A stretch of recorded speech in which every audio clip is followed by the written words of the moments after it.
garden dito sa amin. Ayan, ito spinach, yung kulay parang ano na yun, lettuce. Ayan, so medyo shaky yung ano natin kasi nakamotor tayo kanina, di ba, na kasi nakalagay lang siya dito sa ano natin. So ayun, maaga pa lang may nag-ano na. Ayun si kuya, oh.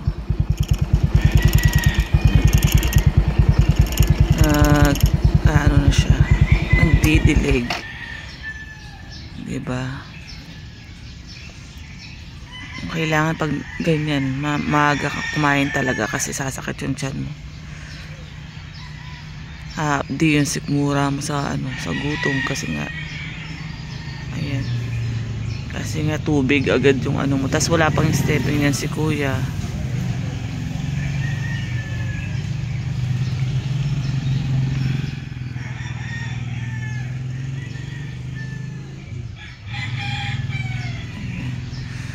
So marami silang tanim dito.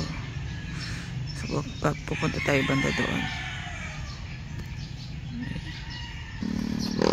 So dito guys, yung camera ko. So dito guys, yan parang ano to, sang.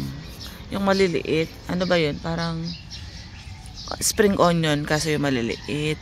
Tapos yan, parang pechay. Diba? Yan, maluwang siya.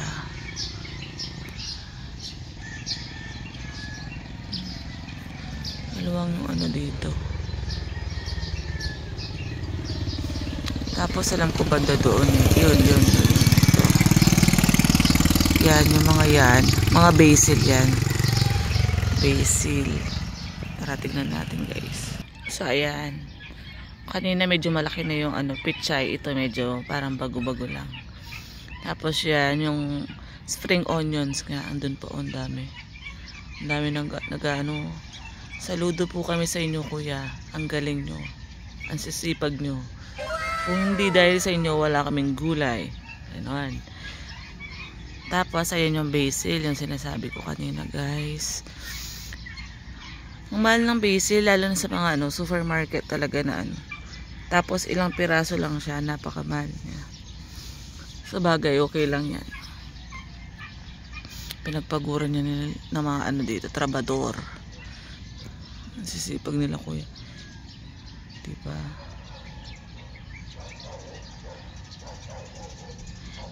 Dati nung bata kami, tapos dumadaan kami dito sa may garden. Doon sa may ano ba yun doon, banda doon.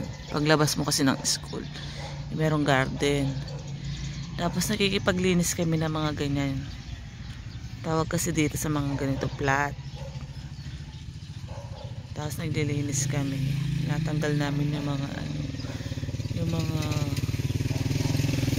damo-damo. Tapos ang mangyayari, sabi ng may-ari sa amin, babalikan daw kami. Pagkatapos din na kami binalikan. Kawawa. Sa bagay, okay lang. Si kuya naman yun. Bala na yung karma. Charot. Oh my God! So, ganda ng panahon guys. Para makulimlim, kaya sobrang lamig.